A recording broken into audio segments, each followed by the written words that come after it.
Esiet sveicināti šajā saulainajā un siltajā septembra dienā šeit Latvijas darba devēja teltī. Mani sauc Jānis Krēvics, un šodien mēs parunāsim, cik viegli uzņēmējiem ir rast finansējumu un tālēni runājot, vai tas ir sprints, vai tomēr daudzcīņa, vai kaut kāds cita veida sports. Ļoti centīšos, lai šīs dienas saruna atklāja pēc iespējas plašāku redzējumu un iedvesmo mūs visus domāt radoši. Parunāsim par Latvijas uzņēmumu iespējām piesaistīt finansējumu, par administratīvo slogu, ar ko nāks saskarties, un gal galā par to, kādu sistēmu un procesu mēs gaidām un no kā. Vai no politikas veidotājiem, no institūcijām, vai arī no pašiem uzņēmējiem. Un man ir liels prieks, ka kopā ar mani ir 4 lieliski sarunas biedri. Ramona Miglāne, Zvērnāto advokātu biroja Sorainen partnere. Sveiki! Sveiki!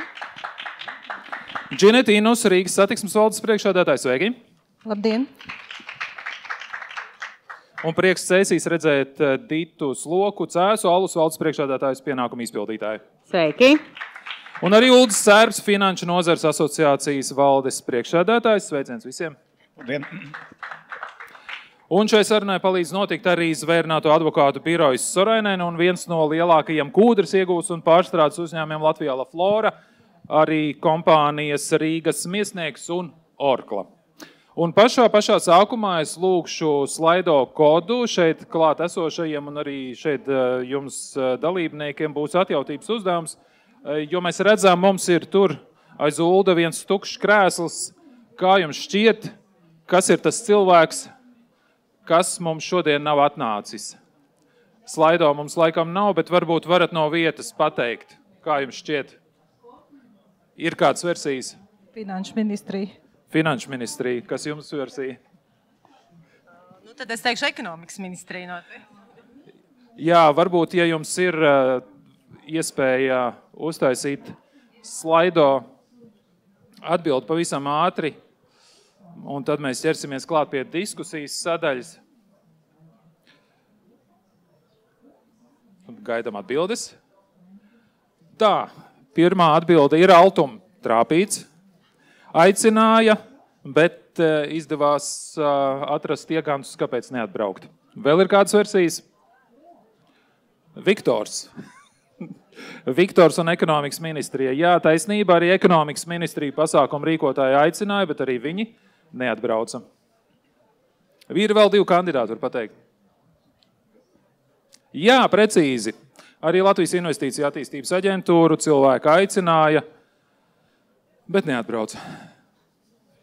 Ja ir vēl kāda versija, droši sūtiet, es pateikšu priekšā, arī Finanšu institūcija Altuma tika aicināta, bet diemžēl neviena no šīm iestādēm, kas atbild par to, lai mūsu ekonomikas motors rūktu skaļāk, diemžēl neatrada nevienu iespēju kādu cilvēku atsūtīt. Žēl, bet es ceru, ka darba devēja parūpēsies, lai nodotu atbildīgajiem ziņas un versijas un idejas, ko mēs šodien šeit izrunāsim, lai pārfrāzējot bijušo premjeru nevarētu teikt, ka tajā laikā biju Ķīnā un neko nezinu. Bet, lai mēs visi iesildītos, pirmais jautājums jums katram atsevišķi un visiem kopā, ja būtu jums jānoraksturo, kas ir finanšu piesaist par sporta veidu? Vai tas ir maratons, boks, 3-3, basketbols, varbūt tā ir siera rituļu ķeršana, kas skrienot lejā pa kalnu. Tagad Jāņa noskaņās sākam no Sorainen. Tieši atgriezos no tikšanās ar vienu no īstenībā Latvijā šobrīd zināmākajiem jaunu uzņēmumiem, un mani pārsteidza fakts, ka viņi nespēja piesaistīt finansējumu. Varat pateikt nosaukumu? Nē, es neatklāšu šoreiz. Bet nozari. Tā ir print on demand, teiksim, līdzīgs kaut kas printful. Ja? Tā kā liekas, ka brīnišķīga nozara, un konstatējums, ka uzrunājot aptuveni 400 venture capital fondus, finansējums netiek piešķirts. Tas man nošokēja, godīgi sakot. Tā kā es teiktu, ka tas ir atkarīgs no uzņēmuma attīstības stadijas. Vienā gadījumā tā ir bezcerīga boksa cīņa, kas varētu būt brīžiem jaunu uzņēmumu gadījumā, bet savukārt tādu stabilu, stabilu finanšu pārvaldību uzņēmumu gadījumā, tas ir maratons noteikti. Jā, Cēsu, Alus, kāda versija no savas pieredzes? Es teiktu, ka tā ir vairāk tāda daudzcīņa, jo tur ir vajadzīga stratēģija, varbūt kā šahā, tad izturība noteikti kā maratonā, un izveicība un tāds ātrums kā boksā. Un tas viss noteikti ir tāds viens liels kopums, un jā, tā ir daudz cīņa. Jā. Rīgas satiksme.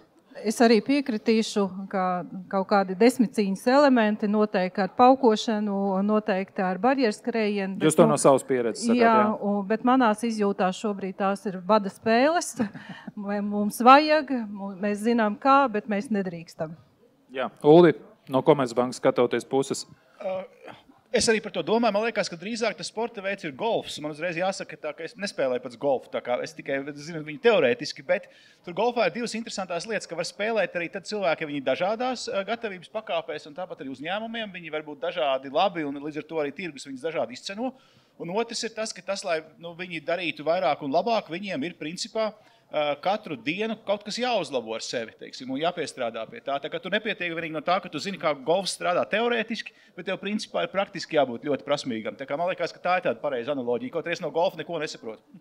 Paldies! Sāksim ar aktualitāti. Šonedēļ notika Finanšu sektora attīstības padome, ko vada ministru prezidenti. Tur piedalās arī darba devēji, piedalās arī Ulda Sērpa asociācija. Pēc tam tradicionālajā valdības preskonferencē dzirdēja, ka Siliņas kundze sita sev uz plecu un teica, ka stagnācija kreditēšanā ir beigusies, vismaz fizisko personu segmentā, un tas esot valdības nopelns. Un tagad no Komercbankām tuvākajā laikā tiekot sagaidīts priekšlikumi un turpmākie soļi, kā uzlabot uzņēmumu mobilitātes iespējas, tātad dot iespēju juridiskām personām kredītus refinansēt, lai sekmētu konkurences aizdevēju starpā. Jautājums Uldim. Kā tad ir? Tiešām ir tik spīdoši?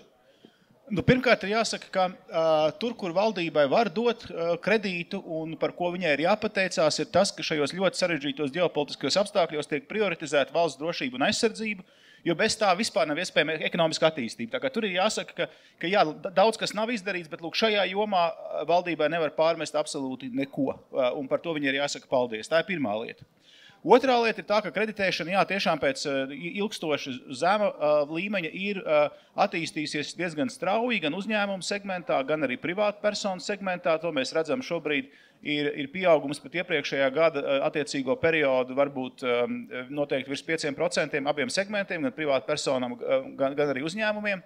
Bet mēs redzam diezgan lielus riskus tam priekšā, jo šis ir pirmais gads, kad stājās spēkā tā sauktā solidaritātes iemaksas, kas ir jāmaksā tikai bankām, un kura ir uzbūvēta tā, ka viņi faktiski traucē jauno kreditēšanu. Tā kā var teikt, ka šajā pirmajā ceturksnī kreditēšanas pieaugums ir bijis lielā mērā nevis pateicoties, bet par spīti tai nodokļu politikai, kas ir realizēta un uz kuras riskiem nav norādījis tikai Finanšu nozares asociācija, bet uz tiem riskiem ir norādījis gan Starptautiskais valūtas fonds, gan arī Eiropas centrālā banka. Bet Latvijas bankas prezidents saka, ka tā ir principā jāuzskata kā tāda nodeva drošības jomā. Jāsaka, ka Igaunijai ir tieši tie paši drošības izaicinājumi, cik es zinu, un tur šādas nodevas nav. Un Lietuva šādu nodevu ir uzkonstruējusi tādā veidā, ka viņa netraucē jauno kreditēšanu.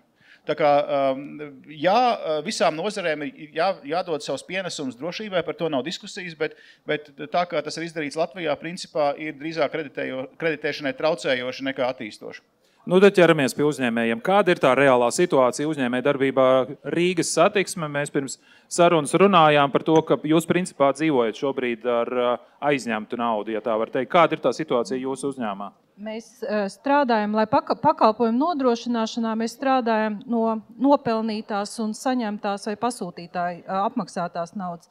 Savukārt investīcijām, kas ir jauni transporti, sliedes, vadi, mums ir tikai iespēja to pirmkārt attīstīt, otrkārt kaut vai uzturēt tikai par aizņemtu naudu. Līdz ar to faktiski sabiedriskā transporta sektors nevar tevi ne atpelnīt, ne arī kaut ko jaunu investēt bez aizņemtas naudas. Un tāda dīvaina riņķa dancis mums jau ir izsenis, un līdz ar to mēs esam tur, kur mēs esam. Un kāda jums ir pieredze sadarbībā ar bankām, uz kurām bankām jums ejat, un kur jums ir kredīti? Kas jums dod? Mums ir absolūti lielākais kreditors Ziemeļu investīciju un Eiropas investīciju bankas.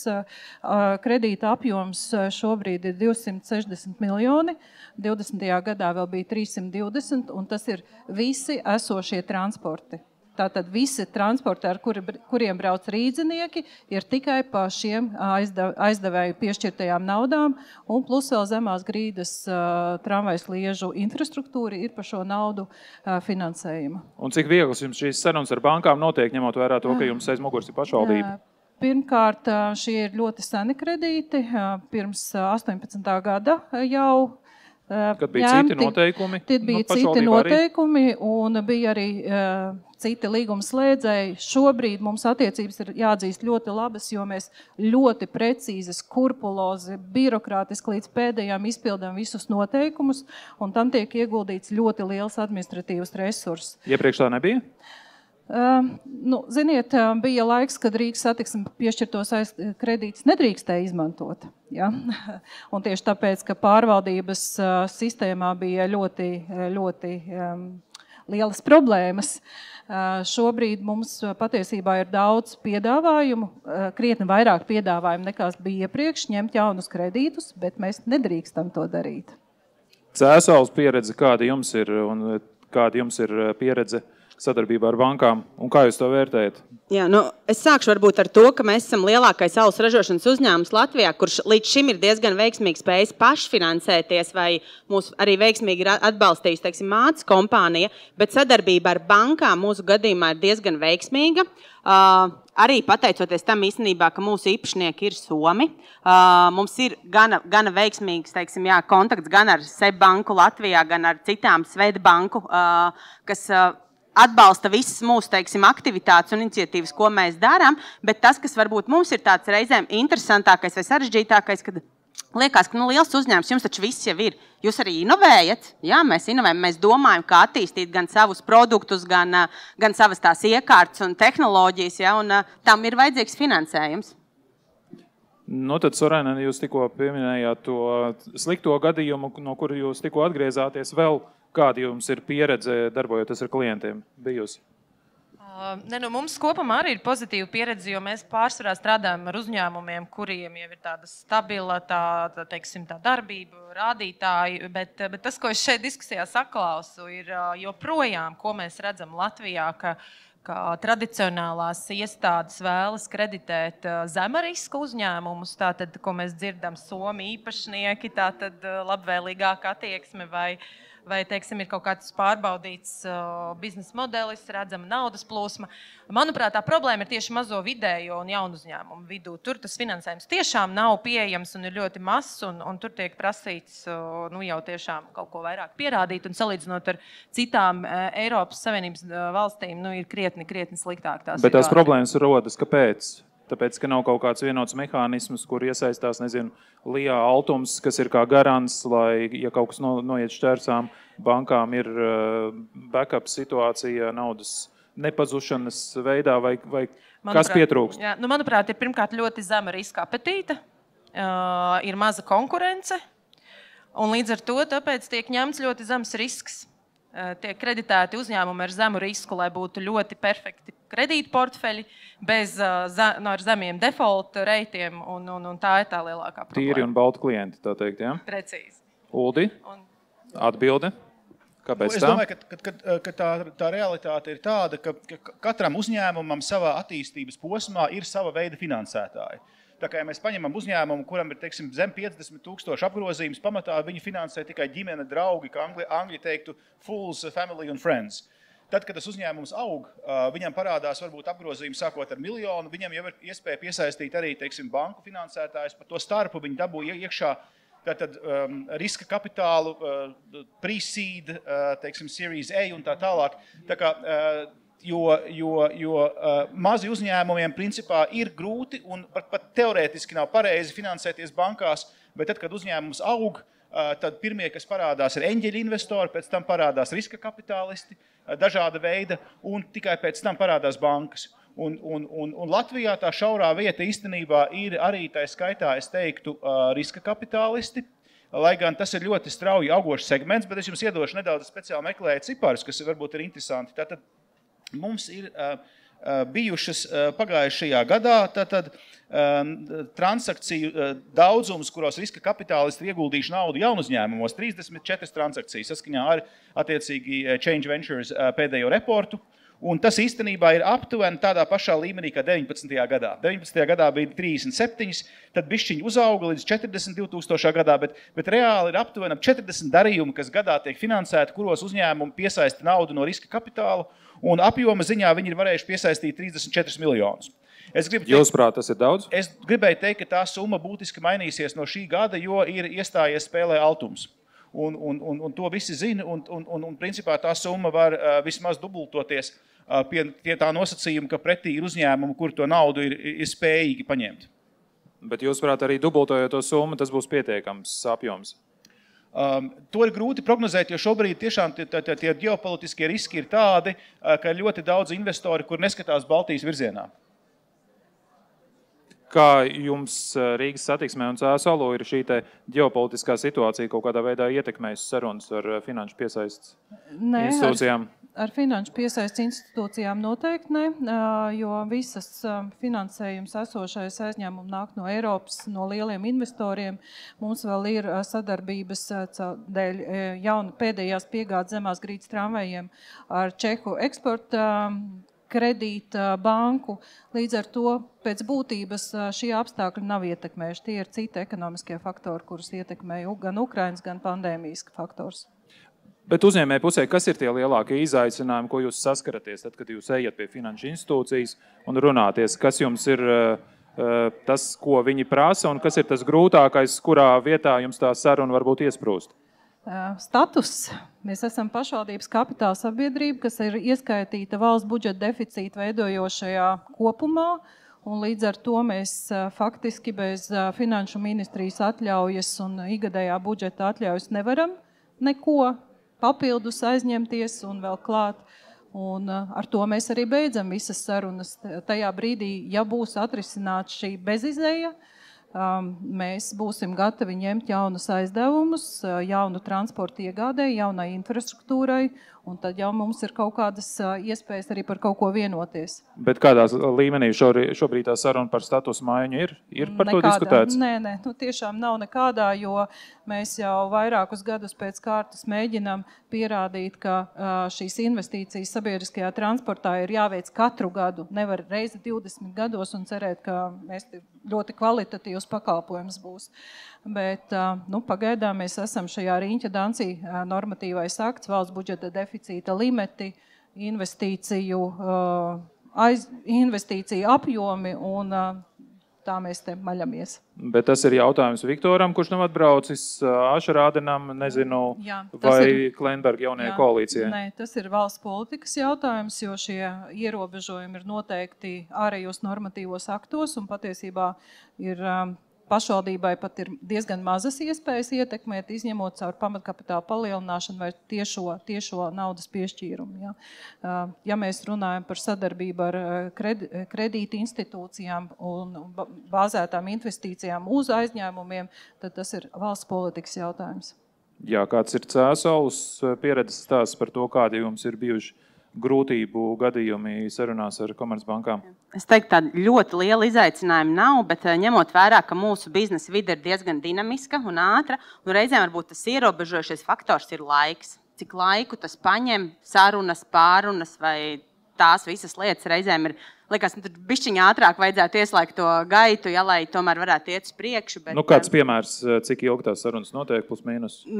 Pie lieliem darījumiem tas var notikt pat vairāku mēnešu garumā. Ja? Un tas bremzē noteikti to attīstību vai kaut kādus lielākus projektus. Ja? Tā tas dzīvē arī noticis ir? Jā, reāli tā noticis. Kas jums ir nobremzējies tādēļ? Nenobremzējās, bet atlikās pāris mēnešu garumā. Jā, viens liels projekts savu laiku aizķērās dēļ tā. Varat minēt, kurš? Pieņemsim, varam minēt arī Piebalgas salas iegādi 21. gada jūnijā. Okay. Tad kāds ir jūsu pieredzes stāsts arī ar cilvēkiem runājot, vai cik brīvs ir uzņēmējs pēc investīciju piesaistes un vai nauda nenāk kopā ar roku dzelžiem, ja tā var teikt? Es teiktu, ja ir piesaistīti labi konsultanti, kas izskaidro līguma noteikumus un arī visas tās ierobežojumus, kas ir pēc darījuma, tad tas ir sabalansētāk. Bet, protams, ka banku un arī jebkura cita finansētāja mērķis ir pasargāt savu ieguldījumu, un tad ir jāatrod tas zelta vidusceļš, lai tas arī nebremzētu uzņēmumu darbību. Jo tas, ko mēs redzam, es godīgi sakot, pati strādāju jau no 2003. gada banku sektorā, un tad es atceros, kāda bija līgumi tad un kāda ir tagad, un ko prasa kā nodrošinājumu tad un ko tagad prasa. Protams, ka prasības ir augušas. Tagad netiek prasīts ne tikai tur aktīvus, saķīlāt īpašumus prasa, galvojums, prasa nocedēt visus prasījumus, nu visu paprasa. Ja? Tā kā tās prasības, es teiktu, ir augušas. Varbūt tas ir saistīts ar to 2008. gadu mūsu mācību stundu, kad bija arī jāatgūst, teiksim tā, šis te finansējums. Bet dažkārt tā sajūta, ka tas ir pārspīlēti, un to es arī redzu šo te venture capital, jeb iespēju kapitāla fondu gadījumā, ka tie fondi, kas nāk, piemēram, no Rietuma Eiropas, viņu prasības ir daudz zemākas. Viņi prasa tur krietni mazāk, un arī to es redzu daudzos šobrīd jau Latvijas šajos te iespēju kapitāla fondos. Viņi tur saka, līgumsots, kādu mums līgumsotu prasīt. Ja mēs zinām, ja tas uzņēmums, viņš neperformēs, viņš tur neizšaus, viņš nebūs mūsu vienradzes, tad ko mēs no viņa ņemsim? Ja? Kāpēc mums viņš tur pēc tam jāizģer vēl? Bet tie pārspīlējumi, ko jūs minējāt, no kā rodas? Tādas pārliekas centības. Tur, kur ir iesaistītas kaut kādas valsts atbalsta programmas, kur ir ierēdniecība iesaistīta lēmumu pieņemšanā, tur arī katrs grib tā kā pasargāt savu muguru. Un, attiecīgi, tās prasības varbūt ir pārspīlētas. Bet tas, ko es esmu dzirdējis arī runājot, konkrēti Citadeles un vēl citu banku cilvēkiem, viņi saka, no mums aiz muguras ir Latvijas banka, un kur viņiem ir tie auditoru, tie teikt, varbūt Cerpunks var vairāk pakomentēt, atnāk auditors no Latvijas bankas, un pēc tam ir ļoti slikti, tāpēc arī tās prasības ir diezgan striktas, vismaz pirms gada tā runājot, vai tas tā ir palicis, vai tur ir pamainījies kaut kas no Latvijas bankas puses. Pirmkārt, jāsaka, ka jautājums par nodrošinājumu ir diskutēts jau diezgan ilgi. Es gribēju varbūt nedaudz minēt tomēr faktu, ka nevar īsti salīdzināt banku aizņēmumus ar riska kapitāla fondu naudu, jo tie ir divi dažādi produkti. Un riska kapitālam, atšķirībā no bankām, viņi sagaida vidējo gada atdevi ap 25 vai 30% gadā. To bankas īsti nedara. Bet, ja mēs runājam par banku aizdevumiem un nodrošinājumu, pirmkārt ir jāsaprot, ka Latvijā 4 lielākās bankas uzrauga nevis Latvijas banka, bet viņas uzrauga Eiropas centrālā banka. Un Eiropas centrālā bankā ir diezgan augstas prasības, kuras arī noteikts likumā, lai galu galā to naudu, kas tiek aizdot uzņēmējiem, varētu dabūt arī atpakaļ. Un kā mēs zinām, ka Latvijā mums vēsturiski ir bijušas problēmas ar tiesisko vidi, īpaši tajos gadījumos, kad iestājās maksāt nespēja vai kad uzņēmums nonāk finansiālās grūtībās, līdz ar to ir tikai dabīgi, ka finanšu iestādes sevi nodrošina ņemot ķīlu. Bet tas jautājums droši vien, ka ir jāuzdod gan Latvijas bankai, gan Eiropas centrālajai bankai, gan arī pašām komercbankām. Man nav zināms, ka tās prasības būtu pārmērīgas, vai arī, ka prasības, piemēram, pēc apgrozāmo līdzekļu ieķīlāšanas apgrūtināt uzņēmumu ikdienas darbu ar šiem apgrozāmiem līdzekļiem normāli biznesa ietvaros darboties. Jo to ķīlu galvenā ideja ir tāda, ka ja gadījumā tas bizness nesanāk, lai tie kreditori nepalītu galīgā bešā. Jo ja kreditori paliek galīgā bešā, tad problēma var būt tāda, ka arī noguldītāji var palikt galīgā bešā. Un tas ir tas iemesls, kāpēc tās ķīles tiek ņemtas. Cerkungs, jums gan ir pieredze arī citu valstu šādu institūciju vadībā, ir pieredze arī Latvijas politikas, esot Latvijas politikas veidotājiem, kad bija tas pats jautrais paraksts stāsts, kur nepārstāstīšu, kas tur viss notika, un tur beigās akcionāri izpeldēja sveigā cauri. Šie visi stāsti vēl kaut kā atpakaļ un traucē mums joprojām sarunāties, vai tas viss ir aizmirsts, norakstīts, un, starptautiskās institūcijas vai tie paši uzraugi vairs to nepiemin mums?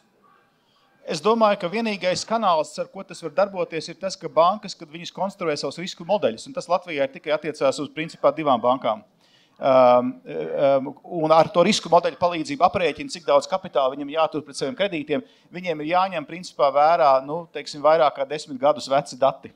Un vēlams pat 20 gadus veci dati. Tā kā tas, ka ir pagātnē notikušas, un viņiem jāņem vērā savi dati, bet, protams, ka viņu datus ietekmē arī tas, kas notiek apkārt ekonomikā. Tā kā tas ir viens kanāls, ar ko tas varbūt ietekmē, bet es domāju, ka vairāk to ietekmē tieši tā jautājums par to, vai finanšu iestādēm ir pārliecība, ka tanī brīdī, kad jūsu klientam būs problēmas, vai viņš tajā brīdī rīkosies godprātīgi. Tas ir tas galvenais jautājums. Un vai pilnīgi viss ir izdarīts, lai pasargātu kreditorus? Un tur es domāju, ka drīzāk Ramonai jāuzdod jautājums, vai kādas ir tās sajūtas? Kādas ir sajūtas? Manuprāt, kopumā, kā es teicu, ir diezgan sabalansētas tās līguma attiecības parasti. Un vienīgais, ko es vēl gribēju piebilst, šobrīd, ja mēs skatāmies pa iepriekšējo periodu, obligāciju tirgus pieaudzis pa 83% pēc Signet bankas aprēķiniem. Un, manuprāt, tas ir interesants moments, kāpēc un kas tas par iemeslu ir. Jo viens no obligācijām, manuprāt, tādiem plusiem, ka tās dod tādu elastīgāku arī uzņēmumu, teiksim, to pieeju finansējumu pēc tam tur izpildēja. Obligacionāri nebūs tie paši, kas kredīti iestādes, kas klauvēs tev pie durvīm un katru finanšu pārskatu analizēs. Tā kā manuprāt, ir arī labi redzēt šo obligāciju tirgu uzplaukumu un manuprāt, šobrīd tas finansējuma avotu grosis ir kļuvis plašāks un uzņēmumiem labvēlīgāks. Bet es piekrītu arī Cērpa kunga minētajam, ka nevar vienā grozā likt iespēju kapitālu, kredītiestādes, arī kapitāla tirgus. Tas viss ir tiešām ļoti, ļoti atšķirīgi. Kurš galu beigās ir piesardzīgāks, bankas vai paši uzņēmēji? Kā jums šķiet?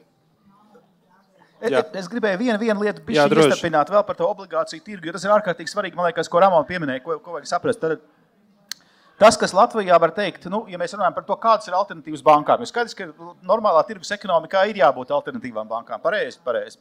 Alternatīva bankām principā ir obligācija tirgus. Un obligācija gadījumā uzņēmumi paši var izvēlēties, vai viņiem obligācijas ir nodrošināts ar nodrošinājumu vai nenodrošināts. Un mēs redzam praksē, kad ir aba veida. Bet tas pozitīvais stāsts ir tas, ka tiešām ir sācis augt obligāciju tirgus Latvijā un pašlaik to korporāto obligāciju apjomi jau ir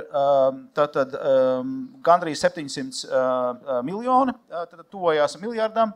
Un tas, es domāju, ir viens būtisks signāls tam, ka nav bankas vienīgie finansētāji Latvijas uzņēmēju darbību, un es domāju, tas ir super pozitīvi. Jā, lūdzu. Jā, es labprāt pakomentēšu. Patiesībā pēdējā pieredzē, kas bija tieši slēdzot līgumu par šo pēdējās tramvajas piegādes kreditēšanu, protams, bankas dara visu, lai pārapdrošinātos. Ja nevar dabūt galvojumu, ja nevar dabūt kāds apliecinājums, tad vismaz komforta vēstuli iedodiet. Bet saprotiet, ko nozīmē dabūt komforta vēstuli no tāda akcionāra kā pašvaldības dome, ja, tas, tie ir tādi diezgan lieli, arī ne tikai administratīvi, bet arī faktiski politiski izaicinājumi apstiprināt, ka tā pašvaldības kapitāla sabiedrība nekur nepaliks. Bet sliedes neliek ieķīlāt, kāds vecajos laikos notika? Visas sliedes ir ieķīlātas. Tieši tāpatās, kā visi tramvai, visi trolejbusi un autobusi. Visi ir, jā. Šī garantija pret aizdevumu. Protams, mēs par to nevaram nekādi iebilst un strīdēties, jo cita manta mums nav, bet arī bez šīs mantas tiek paprasīts vēl tas varbūt vēl kaut ko varat piedāvāt, lai tā kā būtu 100% droši. Nav tik vienkārši, ir šie prasības diezgan lielas no bankām. Jā, kāda pieredze ar klientiem? Nē, es par to komforta vēstuli pat atcerējos, pat nesenu pieredzi, jo kas tad ir komforta vēstuli? Tas tikai tāds labas gribas, nesaistošs apliecinājums, ka ja mūsu tur meitas uzņēmumam būs grūti, tad mēs tad varbūt darīsim kaut ko labu un iespējamu un palīdzēsim. Bet to, ko es savā praksē redzēju, ka zem komforta vēstules tiek mēģināts palikt to galvojumu, jo projām tā kā jābūt ļoti piesardzīgiem ar visiem noteikumiem un visām šiem te līgumiem, tāpēc aicinu. Ne tā skaitā arī mūsu, bet aicinu tiešām konsultēties ar ekspertiem. Jā. Bet kas jūsu skatījumā ir izšķirošais faktors šobrīd? Laba ideja, finanšu disciplīna vai tomēr Latvijā standartā esošie sakari un kontakti? Vai Latvijā vēl joprojām šie kontakti spēlē izšķirošo lomu vai sistēma tomēr kļūst caurspīdīgāk, kā izskatās? Es varbūt sākšu ar komentāru, ka es vairāk domāju, ka tā ir tāda finanšu disciplīna, jo tā pārējais tā varbūt ir sapnis, ideja tikai, ja? Jāsaka, bez sapņa nav realizācijas vai bez idejas nav, bet noteikti tā ir tā finanšu disciplīna, caurspīdīgums. Ja nodrošinot visu to, tad arī nav nepieciešami pat šie kontakti vai paziņas, lai, tiktu kaut kur cauri, bet jā, noteikti tā ir tā finanšu disciplīna, caurspīdīgums uzņēmumā, viss, teiksim, jā, tā kā uz papīra, teiksim, ilgtspēja, visas tās lietas, tas ir svarīgi. Es vairāk vilku tajā virzienā arī pieminētais Pareks gadījums, kur bija visus savus noguldījumus pašvaldības, dažādas institūcijas, iespējams Rīgas satiksme arī kaut ko bija ielikusi kā noguldījumus Pareksā, un tas bija viens no iemesliem, kāpēc valsts iesaisties tās bankas glābšanā. Tas vairāk par to, ka tie laiki droši vien, ka mums ir mainījušies. Kādas ir tās biežākās juridiskās kļūdas, ko uzņēmēji pieļauj piesaistot šo te finansējumu? Es jau pieminēja to, ka ir jāskatās tomēr rūpīgi uz noteikumiem, jo bieži vien, ko mēs redzam, tātad ir pieņemts lēmums par kredītu piešķiršanu vai, nezinu, par ieguldījumu veikšanu, un tad mēs esam tie juristi vai tie konsultanti, kā tāds pudeles kakls, kur visi jau bezmazliet vienojušies, mēs esam pa darījumu, tālāk mums vairs nekas neinteresē, bet tad mēs skatāmies līguma noteikums, un bieži vien ir tā problēma, ka uzņēmēji viņi neizlasa kārtīgi un nepadomā, kā šī jaunā realitāte, šis te līgums strādās ar uzņēmumu tādu ikdienu. Miniet kādu piemēru. Piemēram, tas pats, ko Uldis minēja par visu apgrozāmo līdzekļu ieķīlāšanu. Viss tur ir ieķīlāts, nedrīkst tālāk, pārdot, ieķīlāt, neko darīt ar to. Bet ja uzņēmums, pārdod, viņam nepieciešami šie apgrozāmie līdzekļi, viņi pārdod, piemēram, tas pats Cēsalis pārdod savu produkciju, ir jābūt izņēmumam, lai nebūtu tā, ka tas būtu uzskatīts par kaut kādu līguma pārkāpumu. Un cik viegli bankās pierādīt to, ka tas izņēmums ir izdarāms, jo parasti bankas saka, ka visa līguma ir standarts. Bankas ir tiešām saprātīgas, tā mana pieredze absolūti nav bijis problēmas saskaņot tādas normālas saprātīgas noteikumus, bet tas ir jādara un tam jānāk no uzņēmuma puses, jo bankas nezin tik labi to uzņēmumu darbību, kas viņiem būs, piemēram, nākamajos 5 gados vajadzīgs. Vai vajadzēs palielināt pamatkapitālu, jo citādāk tas tur, piemēram, ir ierobežots. To uzreiz var iestrādāt. Vai vajadzēs tur kaut ko, atsevināt vai kaut kādus izņēmumus paredzēt. To visu vajag uzreiz atrunāt, lai pēc tam nākotnē nebūtu apgrūtināta tā uzņēmuma darbība. Piemēram, ja tev holdings ir Luksemburgā, tur katrs paraksts maksās pēc tam saskaņošanai vienkārši abnormāls summas. Tā kā to visu vajag jau sakārtot tagad. Bet bez konsultantiem uzņēmēji nevar iztikt? Var mēģināt. Tagad jau mums visādi ir izcinājumi, bet tomēr tā mūsu praksa rāda, ka tādos liela līmeņa, liela apmēra finansējuma darījumos tā ir tāda, tomēr ņem vērā konsultantu zināšanas, pieredzi. Ir tādi piemēri, kad atnāk klients un saka, mums te viss ir pilnīgās ziepēs sagājis, palīdziet. Protams, ir. Es neteiktu, ka tas ir banku finansējuma gadījumos. Tas pārsvarā, godīgi sakot, šajos iespēju kapitāla darījumos, kur tomēr uzņēmumi nevis domā, kā tur, pasargāt sevi, bet kā saņemt finansējumu pēc iespējas ātrāk. Un tur, piemēram, ir investors, kas ir paņēmis neadekvāti lielas kapitāla daļu apjomu, tas saucamais cap table tiek sabojāts jau sākumā, un neviens cits investors, neviens fonds tālāk neieinvestēs. Tā ir īstenībā ļoti liela problēma jaunu uzņēmumiem. Tā kā es teiktu, ka tajā mazo vidējo un jaunu uzņēmumu galā ir daudz pat svarīgāk kaut vai pakonsultēt. Apdzēst teiksmi, tā teikt, vajag, ja? Uldijā. Es gribēju tomēr vienu tādu stāstu izstāstīt, ja var 2 minūšu laikā par to, kas vispār ir Latvijas uzņēmumu finansēšana, vienkārši lai saprastu.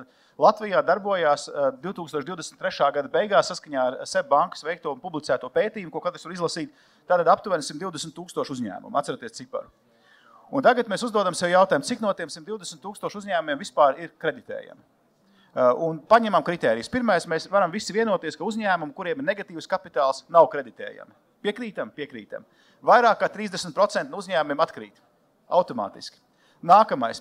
Uzņēmumiem, kuriem tā sauktais EBITDA, tātad Earnings Before Interest, Tax and Deductions, tātad principā var teikt peļņa, ja neskaita kredīta procentu maksājums, kuriem viņa ir vai nu negatīva, vai nu ir zem 10,000 eiro. Tādu uzņēmumus arī mēs atņemam nost. Un tad mēs atņemam nost visus tos uzņēmumus, kuriem apgrozījums ir mazāk kā 50,000, kur īstenībā ir vairāk hobija vai neliela, ļoti neliela mikroražotāji. Un tad mums paliek īstenībā, ziniet, cik paliek? Mums paliek 21,000 uzņēmumu. Tas ir tas cipars, atcerieties ciparu. Un cik no viņiem ir kreditēti? No viņiem kreditēti ir 4,500 šobrīd.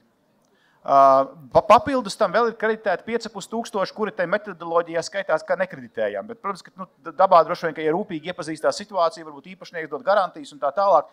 Tāpēc, bet kopumā tad nokreditēti ir 10,000 uzņēmumu un var redzēt tieši sakarību uz jautājumu par blatiem. Vai ir vajadzīgs blats, lai dabūtu kredītu? Mēs redzam pilnīgi tieši sakarību, pilnīgi pretējam, ka kredītu pieejamība ir tieši atkarīgs no uzņēmuma finanšu situācijas un viņa lielumu. Tātad uzņēmumiem, kas ir pietiekami lieli, sasnieguši kritisko masu un labā finansiālā stāvoklī, principā kredīti ir viegli pieejami. Uzņēmumiem, kas ir ārkārtīgi mazi vai ar negatīvu kapitālu vai bez pelnīt spējas, vai ar lielu, var teikt, leverage, tātad ar lielu parādu īpatsvaru, viņiem tie kredīti ir daudz mazāk pieejami vai nav pieejami vispār. Tā ir tā reāli. Es vienkārši gribēju ieskicēt to pilno ainu. Tas, ko manis pieminētais Latvijas bankas prezidents saka, arī, ka Latvijā ir pārāk daudz mazu vidēju uzņēmumu, bet salīdzinot, piemēram, ar Lietuvu, to uzņēmumu ir daudz vairāk, kas ir lielas kompānijas. Viņām ir vieglāk piesaistīt finansējumu, vieglāk attīstīties un daudz labāk ir iespējams konkurēt ar Latvijas kaut vai piensaimniecības nozarē vai citās nozarēs. Varbūt Rīgas satiksmes Alsu var pakomentēt, kāpēc mums tā prakse Latvijā tāda ir izveidojusies, ka to uzņēmumu mega lielo nav tik daudz. Jā, protams, mums arī varbūt tirgus ir mazāks un vispār mūsu sabiedrība ir mazāka, bet starp šiem lielajiem uzņēmumiem daži ir vienlīdzīgāki. Ja? Tie uzņēmumi, kas ir spējīgi pelnīt vai kuri savas izmaksas ieliek tarifos, protams, ir daudz pievilcīgāk un daudz interesantāk. Tie uzņēmumi, kas savukārt pamatā sniedz sociālos pakalpojumus, un neviens sociālais pakalpojums pēc būtības peļņu lielu nenes. Ja? Attiecīgi viņam tiek izvirzīts daudz striktākas prasības, lai vispār tu būtu atbilstošs un interesants kredītdevējiem arī no tāda uzņēmējdarbības viedokļa. Un droši vien mēs esam ļoti piesardzīgi, un šis birokrātijas līmenis ir gan iekšējais pašiem uzņēmumā, ja mēs arī uzturam ārkārtīgi augstas prasības pret sevi, lai tikai ievērotu katru detaļu un kaut kur nepārkāpt, ņemot vērā, protams, visu diezgan negatīvo iepriekšējo pieredzi. Un šī nevis pieredze, bet vēsturi valkas līdzi, un tikko, kā mēs atkal runājam par kaut ko jaunu, tomēr skanē visu, kas ir bijis, kā bijis, kas tur bija iesaistīts, un šie vecie stāsti nāk līdzi ļoti ilgi, un ar to, diemžēl, ir jārēķinās šāda veida uzņēmumiem. Kas bija tas īsos, varbūt jūs varat pateikt, ko jūs uzņēmuma vadībā izdarījāt, lai šo te veco slikto, veco laiku slavu, tā teikt, apkarotu? Lai bankas pamainītu to viedokli. Lai mēs mainītos, pirmkārt, vispār visas augstākās vadības līmenī mēs katru dienu bijām iekšā un sarunās patieši ar bankām. Nevis vidējais līmenis, tur finanšu direktoru līmenī, bet tieši valdes.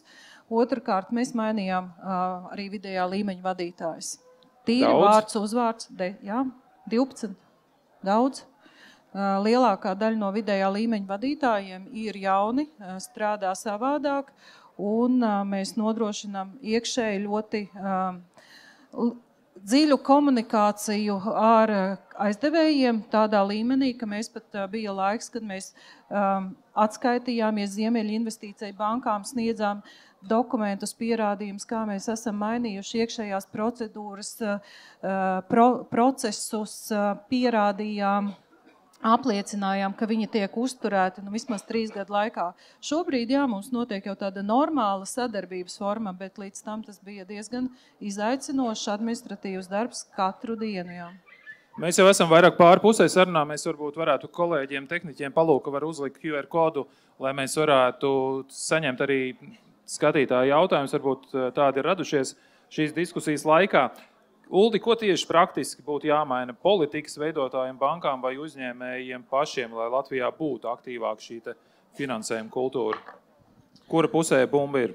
Tas jau faktiski ir $1 miljārdu jautājums. Ja mēs paskatāmies tad uz finansējumu, tad banku finansējumu šobrīd uzņēmumiem bišķiņi zem 9 miljardiem, un obligācijās bija tātad no jauna nāca klāt pagājušajā gadā 700 miljonu, un tas pats stoks ir kaut kādi 1,4 miljārdi. Tā kā mēs varam redzēt, mēs sākam no apjomu, kas ir bišķiņi kopā banku aizdevumi un obligācijas, tas ir bišķiņi virs 10 miljardiem, un ja mēs pie tā vēl pieskaitām visu, ko dara Eiropas investīcija banka un Ziemeļvalstu investīcija banka, bišķiņi virs 11 miljardiem. Tas ir tas, no kā mēs sākam. Ko mēs varam darīt? Pirmais, mēs varam augt lielāki, jo tas, es domāju, ko jūs teicāt pašā sākumā, ir pilnīgi pareizi, jums iedošu datus. Tādu uzņēmumu skaits Latvijā, kuriem ir apgrozījums virs 50, respektīvi virs 50 miljoniem eiro, ir skaita ziņā 244 uzņēmumi. Tādu uzņēmumu, kuriem apgrozījums ir no 20 miljoniem līdz 50 miljoniem, ir 407. Un tad, ja mēs ejam vēl zemāk, skaitām tādu uzņēmumu, kuriem apgrozījums no 5 līdz 20 miljoniem, Tādu ir tikai 1681 pēc pētījumu, ko SEB banka bija veikusi 2023. Gada beigās. Tā kā mums principā var teikt, ir 2000 plus uzņēmumu, kurus varētu raksturot kā lielus, un kuri arī kopumā nodrošina vairumu lielāko daudzumu no uzņēmumu apgrozījuma. Ko varētu darīt? Pirmkārt, pašiem uzņēmumiem droši vien, ka to mēs redzam, ka viņi ir diezgan piesardzīgi, daudzi no viņiem savā ekspansijā, viņi diezgan daudz izmanto paši savus līdzekļus, nevis aizņemtus līdzekļus, kaut arī viņi varētu aizņemties. Tā kā tas ir pirmais, ir riska apetītes palielināšana uzņēmēju jomā. Otrs, es domāju, ka varētu arī, man kā banku jomas pārstāvim būtu grēks to nepateikt, ka tomēr mums būtu varbūt vajadzīga arī nodokļu sistēma, kas neapgrūtinātu jaunos kredītus, kā tas ir pašlaik Latvijā, pie tā noteikti būtu jāstrādā. Trešais būtu jāstrādā runāt par obligāciju investoriem par to, lai maksimāli atbalstītu uzkrājumus. Es varu tikai vienu piemēru minēt, salīdzināsim Latviju ar Zviedriju. Tātad Latvijā nodokļu atlaidis, kurš cilvēks var dabūt, ja viņš iegulda 3. līmeņa pensiju fondā līdz 4000 eiro gadā. Un tur arī procents no ieņēmumiem, bet 4000 eiro ir griezti. Zviedrijā nodokļu atlaidis var dabūt, ja cilvēks iegulda šogad līdz 15000 eiro gadā, un nākamgad tas cipars tiks celts uz 30,000 eiro. Tāpat nodokļu sistēma, kas veicina privāto uzkrājumu, ieguldīšanu, lai cilvēki varētu uzņemties lielāku risku un varbūt padomāt par savām pensijām, ir ārkārtīgi svarīgi. Tie tikai 2 piemēri. Un šie piemēri rāda, ka pat attīstītās ekonomikas, principā, to dara šobrīd labāk kā mēs. Tā kā tas ir, es teiktu, liels uzlabojuma potenciāls mums. Kāda reakcija no uzņēmuma puses, no konsultantiem? Es varbūt gribētu piekrist par to nodokļu politiku, jo pavisam nesen mēs tikāmies arī ar savām māsām gan no Lietuvas, gan Igaunijas, un saprotam, cik viņiem viegli ir gan tās pašas atskaites iesniegt, kad valsts rūpējās par to, lai uzņēmums varētu augt un attīstīties, nevis veltīt laiku kaut kādiem birokrātiskiem slogiem. Kas ir konkrēti viņiem vieglāk, pasakiet? Darbspēka nodokļi, veids, vai valsts ieņem dienas pats savāc datus un, iesniedz atskaites un atsūta tev tikai nodokļu aprēķinu. Tāda elementāra lieta, mums tas ir, kā akcijas nolikta vai 11 dažādi pārskati, kas jāiesniedz 15. datumā joprojām, nerunājot par visām pārējām atskaitēm. Nav solīts, ka tas mainīsies? Šobrīd neredzam nekādas uzlabojumus no valsts puses, ka tas varētu mainīties. Tāda noteikti ir daudz arī tagad aktīva lieta, kas ir pacēlusies Lietuvā, gan neveiksmīgi beigusies ir cukura nodoklis, kas arī pat cukurotiem dzērieniem ir apstiprināts Latvijā, jau mums viņš ir ļoti daudzu gadu garumā, lai gan īstenībā kopējais tas apjoms no cukura dzērieniem veidojas tikai 5%, tad īstenībā jau visiem, Snickers, šokolādēm, vispārējā viņš veidojās, bet maksājam mēs dzērienu nozare par to visu. Tā kā noteikti, nodokļu politika ir tā, kas tās izmaiņas veicinātu lielāku uzņēmumu, attīstību Latvijā. Jo man ir patiešām žēl, ka mums lielākā daļa piegādātāju ir nevis Latvijas uzņēmumi, bet īstenībā tieši Lietuvas un Igaunijas uzņēmumi. Džaneta? Mēs esam nedaudz drusciņi savādāk. Mēs tomēr esam infrastruktūras uzņēmums un varbūt šī nodokļu sistēma ir nedaudz atšķirīga. Bet es piekritīšu par šiem darba spēka nodokļiem, kur tagad, piemēram, nāk klāt vēl viena jauna prasība, ja tu izmaksā skaidrā naudā, tev vēl viena ķekstes ir jāieliek atskaitēs valsts ieņēmuma dienestam, kuram tāpatās jau faktiski viss tiek informēts. Katra šī mazā lieta ir tā, kas rada tanī dokumentu apjomā un informācijas uzturēšana arvien vairāk un vairāk tādas. It kā liekas, ja mēs ejam uz digitalizāciju, tad visam būtu jābūt vienkāršākam, bet mēs vēl pieliekam vēl vienu ķeksi klāt, tad, lai vēl ir papildus informācija. Tas, protams, zināmā mērā nosit šo entuziasmu, ka mēs atvieglojam un uzlabojam šo uzņēmējdarbības vidi. Mums ir saskrējuši skatītāji jautājumi. Mēs varbūt varētu sākt no viena gala, tad rēģējiet, kurš no jautājumiem atbilst vairāk jūsu segmentam. Ja jums šodien būtu jāpieņem lēmums sākt no nulles ar savu uzņēmumu, kādu finansējumu ceļu izvēlētos un kāpēc? Jums laikam nevienam nav tāda iespēja, vai ne? Man reizēm ir tāda doma, ka ja mēs varētu visu sākt no nulles sabiedriskajā transportā, protams, tad tas būtu jādara savādāk, bet nē, tāda iespēja nav un diemžēl šis pakalpojums ir sociāls. Jā, Uldi. Nu, es kā Latvijas biznesa eņģeļu networka vai tīkla biedrs varu tikai teikt, ka pilnīgi loģiski, ja kāds sāk savu uzņēmumu no nulles, tad viņam ir jāsāk ar savu naudu. Nākamais solis ir biznesa eņģeļi un tas, ko es teicu, 3F, Fools, Friends and Family. Teiksim. Tas ir tas, kā tiek sākt jaunu uzņēmumu. Vai piesaistot finansējumu uzņēmējs pārdod savu brīvību un kur ir robeža? Konsultantiem varbūt ir viedoklis.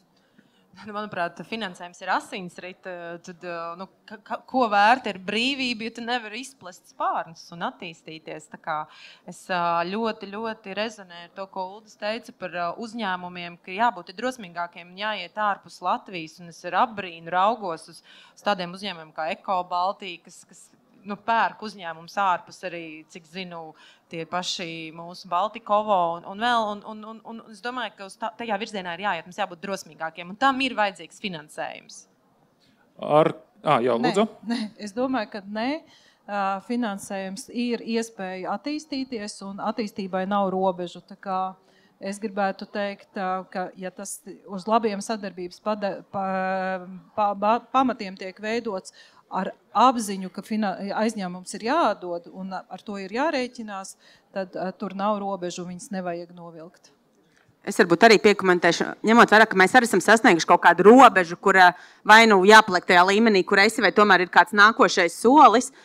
Mums arī ir jāuzņemās šī drosme un jāmeklē, finansējums kaut kur no ārpuses, lai varētu augt un turpināt savu attīstību. Tad es saprotu, ka Cēsolis šobrīd ir šādā izšķiršanās punktā, ja? Nesaku ne jā, ne nē, bet mēs pie tā strādājam, lai kļūtu vēl stiprāk un spēcīgāk. Cik vieglas sarunas ir ar mācu kompāniju? Cīnamies jau kādu laiku, bet esam veiksmīgi jau tikuši kādā labākā posmā, tā kā nav vairs tālu, lai būtu kaut kāds nākošais lēciens. Nākamais jautājums, ar ko riskē banka, ja aizdevums tiek nodrošināts ar uzņēmumu mantu plus galvojumi? Banka riskē ar to, ka šīs ķīles vērtība var būt nepietiekama, lai atdotu kredītu. Tas ir pats galvenais, jo ja iestājās, tad uzņēmumu maksāt nespēja. Tad, protams, ka banka ir labākā stāvoklī, ja viņai par labu kaut kas ir ieķīlāts. Ja bankai par labu kaut kas nav ieķīlāts, tad viņi ir tādā pašā situācijā kā vispārējie kreditori, un kā mēs zinām, ka lielākā daļa no maksāt nespējām beidzās ar to, ka kreditori dabū atpakaļ praktiski neko. Varat atnākt pie mikrofona, var droši. Iedošu šeit. Jā, bankas mērķis jau nav nodrošināties. Bankas mērķis ir investēt, ja aizdot, lai kapitāls augtu, tad kāpēc bankas it kā veicot šo funkciju tomēr nodrošina un plus vēl viņas izvērtē aizdodot. Tātad viņas aizdod, zinot, ka tiks atdots. Tomēr vienalga viņas spēja, nodrošinās tik tālu, ka viņām faktiski risks ir minimāls zaudēt kaut ko. Protams, ir gadījumi, kad zaudē visu. Jā, arī uzņēmējs zaudē visu, bet tur vēl ir galvojums, uzņēmumu īpašnieku galvojums, viņi vēl nākotnē būs parādā, ja viņi gribēs kaut ko darīt. Tas īsais stāsts, tas ir ļoti labs jautājums, un ļoti labi, ka mums beidzot izveidojies interaktīva diskusija ar auditoriju. Tā īsa atbilde ir tāda, principā nodrošinājums tiek ņemts, lai varētu sniegt klientam pēc iespējas zemāku aizņēmumu cenu. Respektīvi, ja jums ir hipotekārais kredīts, kurā jūs ieķīlēt savu īpašumu, kā cilvēks, jūs dabūjat ļoti konkurētspējīgu cenu, ja jūs gribat tikpat lielu nenodrošināto aizdevumu, jūs maksāsiet pilnīgi cits kredītu procentus. Protams, ka uzņēmumu kreditēšanā bankām ir jāsaskarās vēl ar daudzām citām lietām. Tieši tajā brīdī, ja iestājās tas gadījums, ka biznesa plāns nesanāk. Un tas ir pilnīgi normāli uzņēmēju darbībā, ka biznesa plāns nesanāk. Līdz ar to jautājums ir, ko darīt un kā to naudu dabūt atpakaļ. Un protams, ka mēs runājam par ķīles vērtībām, tad pieņemsim, ķīlu vērtība ļoti ir atkarīga no tā, kāda veida ķīla un cik viņa ir likvīda. Un mēs, diemžēl, ja runāt īpaši par uzņēmēju darbību, tad mēs zinām, ka 3/4 no uzņēmēju darbības Latvijā notiek Rīgā un Pierīgā. Un ja savukārt tā ķīla atrodas kaut kur ļoti tālu no tās vietas, kur atrodas aktīva uzņēmējdarbība, tad viņas vērtība ir diezgan neskaidra. Tas ir tas iemesls, kāpēc tās ķīlas tiek ņemtas dažāda veida. Tas ir tieši, lai pasargātu pašu banku, bet ne tieši, lai pasargātu bankas kreditors, tas ir noguldītājs. Vai uzņēmumu un konsultanti piekrīt, ka tas ir labi tā? Varbūt Rīgas attīstības gadījums ļoti interesants. Banka ļoti labi apzinās, ka paņemot ķīlā tramvaju, viņi varētu kļūt par laimīgā tramvaja īpašnieku. Jo kur gan to tramvaju likt, jā, viņš derīgs tikai Rīgas pilsētā, ņemot vērā sliežu platumu. Varētu ne tikai uz kinoteātru likt bankas nosaukums, bet arī uz tramvajiem. Jā, bet tas vairāk, protams, ir tieši dēļ šie kredīta procentām, tāda pēc iespējas zemāka likmes noteikšanai, un bankas apzinās, ja viņi paņem tramvaju vai sliedas kredītā, tad viņi tomēr saprot, ka mēs atdosim šos aizņēmumu, nekur mēs neliksimies. Jā. Ja ir vēl kādi jautājumi auditorijā, tad pilnīgi droši celiet rokas un iesaistieties tālāk. Tur bija vēl viens jautājums. Cik liels finansējums šodien būtu iespējams jaunu uzņēmumam tikai ar biznesa plānu? Ramona. Un pēc tam Uldis. Jā, Uldis arī kā biznesa eņģeļu biedrs aktīvs noteikti var atbildēt. Es domāju, tur ir dažādi, protams, iespēja kapitāls investēt cilvēkos. Ja man atnāk, nezinu, tas pats Lauris Liberts ar savu kolēģi Tamani un savu biznesa plānu, es domāju, ka viņi dabūs diezgan augstu tiketu no investoriem. Bet protams, ka biznesa plānam ir jābūt reālam un ar kaut kādu, teiksim, jau noslēgtiem līgumiem, nodomu protokoliem, lai būtu redzama tā iespēja šo biznesa plānu realizēt. Bet iespēja dabūt šobrīd diezgan laba. Kā arī tika minēts, ir Altuma programma, 62 miljoni pieejami šobrīd 3 fondi, Bad Ideas, Outlast un Buildit, un viņi, godīgi sakot, ļoti meklē uzņēmumus, kuros investēt ar labām biznesa idejām. Jā, Uldi. Es gribēju papildināt, tieši tā kā Ramona teica, tas ir atkarīgs no uzņēmuma attīstības pakāpes. Ja vēl nav vispār nekādu ieņēmumu, bet ir tikai pieejams tas, ko sauc par minimum viable product, tātad produkts, kurš principā varētu strādāt, bet viņš vēl nav saražots un vēl nav ne patērētāji, ne piegādātāji, tad tie ir uzņēmumi, kuri tipiski piesaista varbūt pārsimts tūkstošus eiro, teiksim, ja savukārt jau ir produkts un ir piegādātāji un var demonstrēt jau pirmos pārdošanas darījumus, tad tas jau ir vairāk par pāris simtiem tūkstošu eiro. Bet es gribēju minēt to, ka tādu publiskā tirgū notikuši darījumu, kur jaunu uzņēmumu piesaista no eksternāliem finansētājiem finansējumu pagājušajā gadā un arī pagājušos 7 gados svārstās no 30 līdz 40 darījumiem gadā. Ko tas rāda? Tas rāda, ka Altuma pienesums šogad varēs būtiski šo tirgu sakustināt. Bet jūs redzat, ka tur visi instrumenti ir palaisti tā, lai tas sakustinātos? Beidzot ir palaisti ļoti jaudīgi instrumenti, lai privātiem investoriem plecu vēl pieliktu arī valsts finansēti instrumenti. Un jāskatās, kā tas kopā strādās. Neviens neko nevar garantēt, protams, bet katrā ziņā es domāju, ka šiem fondiem ir izdarīts ļoti daudz, lai to tirgu vēl vairāk iekustinātu. Un attiecībā uz šobrīd tik aktuālo aizsardzības nozare, cik tur ir tā spēja sadarboties, jo pirms pavisam neilgu laiku vēl teica, ka bankas tā raugās uz šiem projektiem? Ir aizsardzības nozarē atsevišķi ļoti labi, spēcīgi uzņēmumi un ir ārkārtīgi daudz uzņēmumu, kur atrodas šajās dažādās jaunu uzņēmumu stadijās. Un priekš tam tiek veidots aizsardzības fonds un ir plānots arī, ka šajā fondā varētu dabūt iekšā privāto naudu no pensiju pārvaldītājiem, no citiem avotiem. Tā kā pie tā šobrīd tiek strādāts un aizsardzības nozare bez šābām ir viena no tām nozarēm, kas ir superprioritāri. Es varu papildināt, es tieši pagājušā nedēļā biju Frankfurtē, satiku vairākus advokātu birojus, un mums tur viena no diskusijām bija par aizsardzības nozares finansēšanu, un viņiem Vācijā, jūs ziniet, Vācija tā kā vispār aizsardzības nozarē neko nedarīja zinām iemeslu dēļ, un šobrīd viņiem tas viss ir atsācies, un viņiem faktiski ir mandāts no valdības neierobežotas finansējums šai nozarei. Un mūsu kaimiņos Lietuvā šobrīd, kā jūs varbūt zinat, tiek veidota 500 vāciešu šīs te divīzijas pilsēta, un cik tālu es zinu, Lietuvā ir apstiprināti 2 miljardi finansējums jau šī projekta realizācijai, plus, protams, tur arī būs noteikti Vācijas valdības finansējums, tā kā es domāju, tā nozara būs ļoti labi finansēta, un tas finansējums ir pieejams. Vēl viens skatītāja jautājums. Obligāciju popularitāte pašreiz Latvijā ir rekorda augsta. Kādas ir prognozes turpmāk? Vai obligācija popularitāte saglabāsies augsts vai kritīsies? Kurš var uz šo respondēt? Kādas idejas? Es gribu teikt, ka mēs neveicam prognozes, bet katrā ziņā var redzēt, ka tas segments aug un tieši tāpēc, ka es domāju, ka ir 3 faktori, kas ir ļoti būtiski. Pirmais ir daudz pozitīvo piemēru, kad uzņēmēji var iet pie citiem uzņēmējiem jautāt, kā tu to izdarīji. Un viņi var pastāstīt precīzi, kā tas ir izdarīts. Otrkārt, ir vairāki specializēti advokātu biroji, kuriem jau ir dokumentācija sagatavot, kur ļoti labi zina, kas ir vajadzīgs. Ir, var teikt, finanšu starpnieki, tāda kā mūsu biedrs Signet banka, kas aktīvi nodarbojās tieši ar šādu obligāciju emisiju, bet viņi nav vienīgā, ir arī citas, kas to dara un var darīt. Tā kā es domāju, ka tas ir to faktoru. Un pēdējais ir tas, ka faktiski mums tomēr ir jāatcerās, ka tagad beigsies Eiropas centrālās bankas augsto likmju laiks. Un es domāju, ka būs arvien vairāk un vairāk cilvēku, kur meklēs, kur teiks, atstāt naudu Eiropas centrālā bankā ar 2% depozītā gadā, tas baigi daudz nav. Tīpaši jau Latvijas gadījumā mums ir inflācija 3%. Tas nav pārāk labs, teiksim, deals.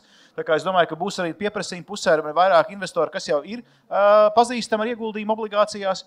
Tiek veidot arī vairāk jauni obligāciju fondi, lai cilvēkiem nebūtu jāliek visas olas vienā groziņā, viņi varētu ieguldīt diversificētā fondā. Tā kā es domāju, ka būs arī diezgan liela interese no pieprasījuma puses, un ir diezgan daudz investoru, kur faktiski jau ir investējuši un saprot, ko tas nozīmē. Tā kā viņiem tas nav nekas jauns, viņi ļoti labi pazīstami ar to procesu, kā tas ir jādara, un es domāju, ka tie faktori galvenie, kas to veicina. Rīgas ūdens, starp citu, kļūst par pirmo pašvaldības uzņēmumu ar obligāciju piedāvājumu. Rīgas satiksme par to domā vispār? Mēs 22. gadā vienu no pirmajiem Rīgas pilsētā izgājām šo Fuktuka organizēto smilšu kasti, vērtspapīru smilšu kasti. Un, tur arī palikāt? Tur arī palikām. Eksperta atzinums bija, it kā jau jūs varētu, bet atdeve no šī pakalpojuma ir tik maza, tik neliela, ka faktiski tajā brīdī mēs kā uzņēmums absolūti nevienam nebijām interesanti. Ja mums izdosies tikt ārā no šī bezgalīgā apļa par nespēju finansēt pakalpojumu kvalitātes palielināšanu un arī valstiski nostiprināt tiešām sabiedrisko transportu kā mugurkaulu, par ko mēs te visur runājam, visos politikas dokumentos ir, un pasažieru pieaugums būs redzams, es domāju, ka tā ir iespēja, variants, bet tur ir jāmainās daudziem spēles kauliņiem, noteikumiem, lai vispār par to varētu atkal domāt. Bet tā skepse jūsu pusē radās no kā, ka tā atdeva tik maza ir? Pirmkārt, neviena biļetes cena nesadz pašizmaksu biļetes. 65% no visiem Rīgas pilsētas pasažieriem brauc bez maksas vai ar 50 vai 60% atlaidēm. Līdz ar to pasūtītājs ir tas, kas pilnīgi diktē noteikums un kompensē zaudējumus. Nav pasūtītājiem naudas, attiecīgi arī tas pakalpojums ir tāds, kāds ir, un līdz ar to pārsēdināt, kā mēs gribētu, kā politiski aicina braukt mazāk ar privāto, bet vairāk ar sabiedrisko, vienkārši tas nenotiek, kamēr ir šādi pieņēmumi, ka tā darbojas sabiedriskais transports. Vai birokrātija tiešām kavē attīstību, vai dažkārt tā ir tikai ērts attaisnojums, lai neuzņemtos riskus un aiz kuras paslēpties, ja finansējumu nav izdevies piesaistīt? Kā jums šķiet? Es varbūt nokomentēšu vienu tikšanos, kur mēs Latvijas bankā tikāmies ar Fintech nozares asociāciju, un tur bija iesaistīti gan Altum, gan Lijā, kas šeit, diemžēl, nav pie mums ieradušies. Un tur bija ļoti labs komentārs no uzņēmējiem, kas saskarās ar šiem te valsts atbalsta mehānismiem un pieteikumiem. Un varbūt kolēģi varēs pakomentēt, kāds tas process ir, bet viņi teica, ka tas ir pārlieku apgrūtinoši salīdzinot ar citām valstīm un ka viņiem būtu jāpamācās no šiem fintech uzņēmumiem, lai tā user experience vai tā lietotāja pieredze, piesakoties, aizpildot dokumentus, būtu efektīvāk. Jo, protams, tas ļoti birokrātiski un apgrūtinoši.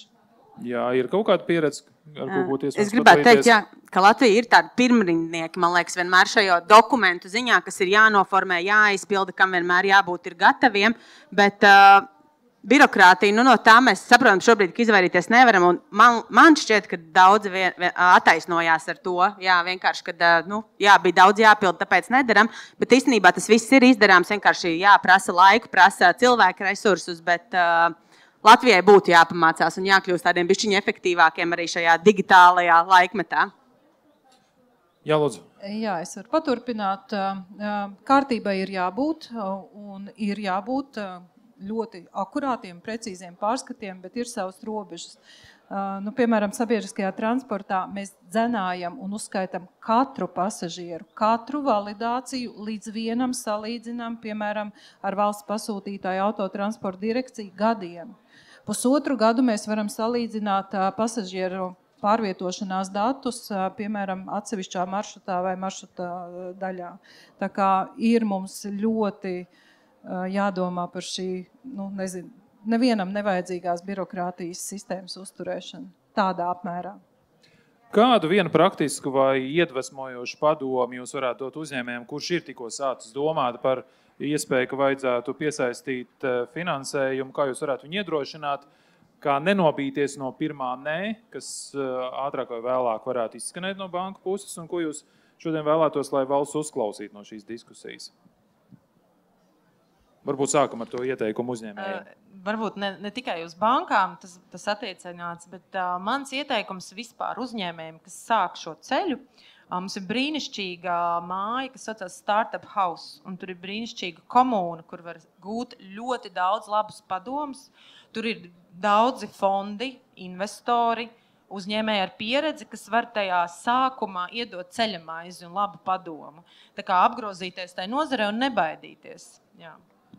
Savs padoms. Bez riska noteikti nav attīstības, un es piekrītu, ka izmantot visu to, kas ir jau šobrīd pieejams, brīvie resursi vai atbalsts, nebaidīties iet, runāt, vairāk nevar sekot, bet noteikti vienā brīdī būs jā, un vienkārši darīt un uzdrīkstēties. Vai CSOs gadījumā ir bijuši nē no bankām? Uzreiz prātā nenāk neviens, bet gan jau šo gadu laikā ir bijis kāds nē, bet tāds, pēdējā laikā es teiktu, ka nav. Jā. Pieredzes tās no Rīgas satiksmes. Neuztvert lietas personiski un 3 reizes pārjautāt, vai tiešām saprot vienu un to pašu runāto, jo kādreiz problēma un atteikumi ir tāpēc, ka atšķirīgi saprot to pašu vienu, stāstu, piedāvājumu, risinājumu, un vairāk ir jāsarunājas, bet pats galvenais nenobīties un tiešām mēģināt pierādīt. Jā, Uldi.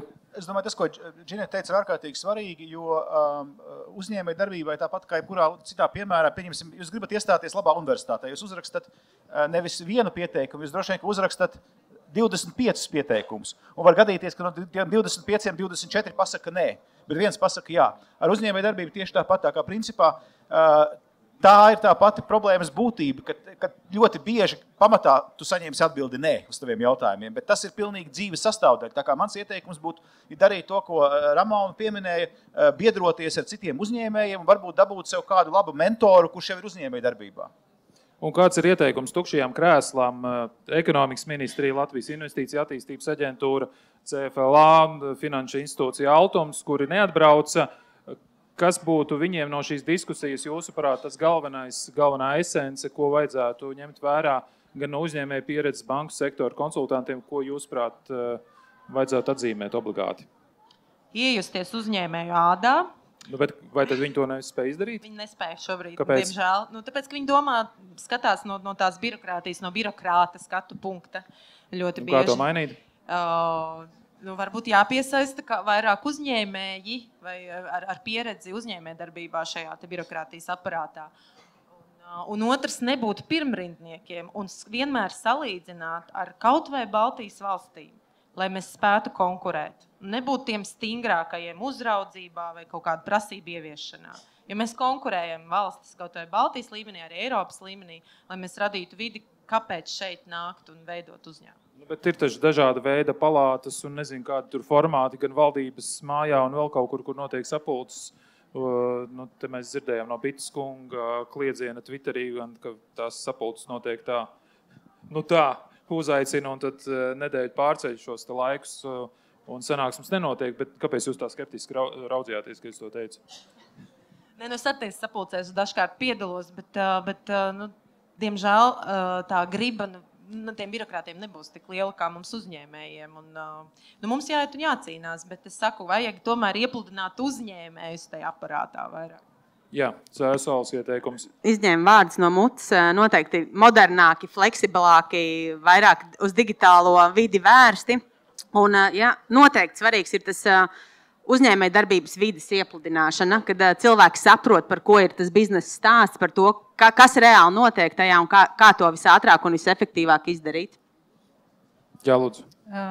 Jā, laikam ir abas puses, tā sakot, atbildīgas. Ir jāgrib abām pusēm runāties un sarunāties un dzirdēt. Līdz ar to arī uzņēmēji nevar atslābt, nepārtraukti klavējot pie durvīm. Es varu piekrist par to pirmrindniecību. Es ļoti ātri tikai padalīšos. Ļoti daudz gadus atpakaļ, 15 gadus atpakaļ, es vēl strādājot ministrijā, bija Eiropas Savienības mājā uz tikšanos ar šķiet Eiropas komisijas kontroles vai finanšu kontroles palātas pārstāvjiem, kuri teica, Latvijā viss ir baigi labi, jo ja jūs šeit nacionāli kaut ko pārbaudat, mums vairs nav ko darīt. Jūs paši esat ar kontroles mehānismām visiem, tā sakot, aplauzuši spārnus. Tā kā no kontroles viedokļa mums ir kontrole visaugstākajā līmenī. Jūs jau tur satiksmes ministrijā strādājāt arī kādu laiku, vai ne? Jā, tieši tā. Jā, Uldi, vēstījums tukšajam krēslam?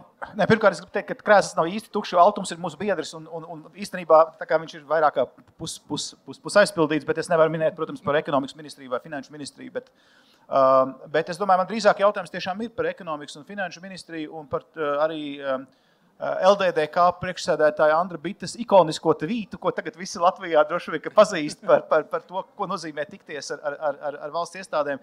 Es domāju, ka svarīgi tiešām ir, lai notiktu saturīgs dialogs, ne tikai tikšanās, bet lai būtu saturīgs dialogs un lai tā uzņēmēju ziņa tiktu nopietni uztvērta. Jo uzņēmēji nopietni stāsta, ka mums ir izveidota jauniem kredītiem nelabvēlīga nodokļu sistēma. Ja uzņēmēji stāsta, ka mums ir diezgan augsts kapitāla pieauguma nodoklis, un ja uzņēmēji stāsta, ka ir nepieciešams diezgan vērienīgi mazināt budžeta izdevumus un mazināt birokrātiju, tad tas lūgums būtu mēģināt tajā klausīties. Un mēģināt arī saprast, ko mēs varam darīt nevis tāpat kā Lietuva un Igaunija, bet labāk kā Lietuva un Igaunija.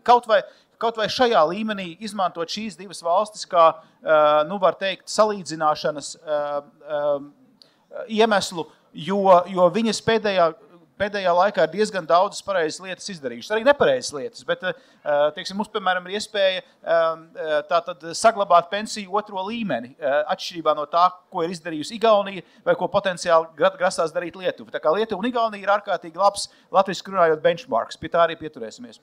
Liels paldies šīs dienas diskusijas dalībniekiem. Ramona Miglāna, Zvērināto advokātu birojas Sorainen partnere, Džineta Inos, Rīgas satiksmes valdes priekšsēdētāja. Paldies jums arī. Dīta Sloka, Cēsu Alus valdes priekšsēdētājas pienākumu izpildītāja un Uldis Cerps, Finanšu nozares asociācijas valdes priekšsēdētājs. Paldies. Un šodien diskusijai palīdzēja notikt arī atbalstītāji advokātu birojas Sorainei un viens no lielākajiem kūdras un ieguves un pārstrādes uzņēmumiem Latflora un arī uzņēmumi, te palika, Orkla un Rīgas Miesnieks. Paldies visiem, kuri atnāca un tiekamies!